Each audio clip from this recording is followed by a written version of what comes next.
I want to get into something a little bit more personal, a little bit more important if we're being honest with ourselves. We pride, Extratime does, ourselves on tackling issues that are bigger than the game. That's never been more true than the past year, and you know that.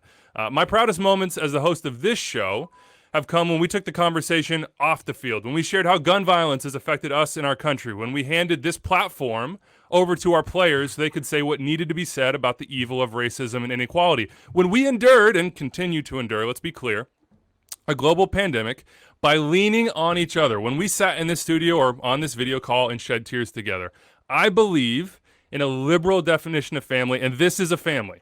All of us. Those of us with microphones, those of us listening at home, every single one. And thank you for understanding that those conversations were and are more important than a formation or a hype train or a transfer rumor, no matter how much we like to blow those up. Unfortunately, and predictably, here we are again. There's an ongoing wave of hate and violence against Asian people in this country and the world. That's a fact. It's a terrifying one for my family. I'll talk about my kids all the time on this podcast. It's a running joke. I can't help it. They're the second most important people in my life. The most important person is my wife. My wife and sons are Asians in America. I will tell you that we are scared. The vast majority of people are good. I will always believe that. There are people who would harass. There are people who would hurt. There are people who would make our family feel in danger simply because of the way that we look. My wife's brother and her parents are coming to visit next month, and normally we'd be excitedly setting an itinerary. We'd be picking out places to go, restaurants, parks, things like that. We'd be trying to introduce them to Kansas City. Now we're nervous. We're anxious. We are afraid. We feel like potential targets. When I run errands, when I'm with my kids, when I'm with my wife, my head is on a swivel. I wonder what it's like when I'm not there. Why are people looking at us? What if someone says something offensive? What if, God forbid, we are the next headline? What if we're just being paranoid? What if this is our new reality? I really hope it's the former. I don't know anymore. I know I have a lot to learn about what it is like to be Asian in this country and in this world. I know damn well that I better just shut up and listen. I know I better learn from the people living it. This hate, this reality is not new. We've just hit the breaking point, and my number one job is to support and love my wife and sons. This is their reality. It is mine. It is ours as a society.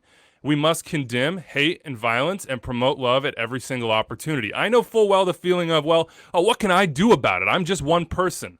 I've struggled just to say these words in private, let alone on this show, and I would tell everyone listening that you are the solution. We all are. It's time to take action, even when it's uncomfortable. No more shrugging when you see that racist Facebook post from an acquaintance or maybe someone even closer. No more letting an offensive comment slide or just like laughing along to avoid an awkward moment. No more accepting racist tropes trotted out in the media. They're there. You just got to look for them.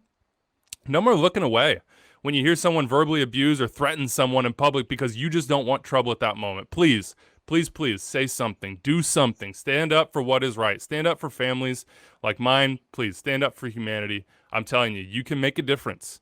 You can make it clear that hate has no place in our society, and it all adds up. So I'm thankful that I wrote that out, because if I hadn't, and if I had seen your faces as I had the document over your faces, I definitely would have shed some more tears on this podcast. But it is so personal for us, and I'm not exaggerating when I say that we are scared.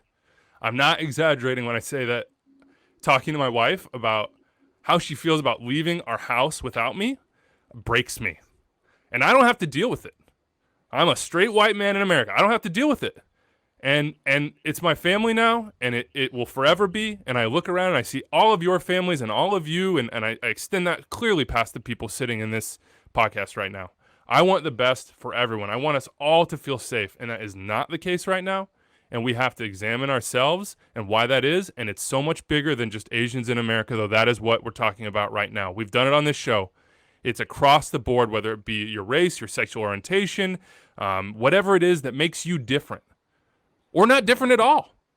It can make you a target, and we have to take that away, and we have to eliminate it. And I hope that our generation, and certainly my son's generations, will be the ones that do it.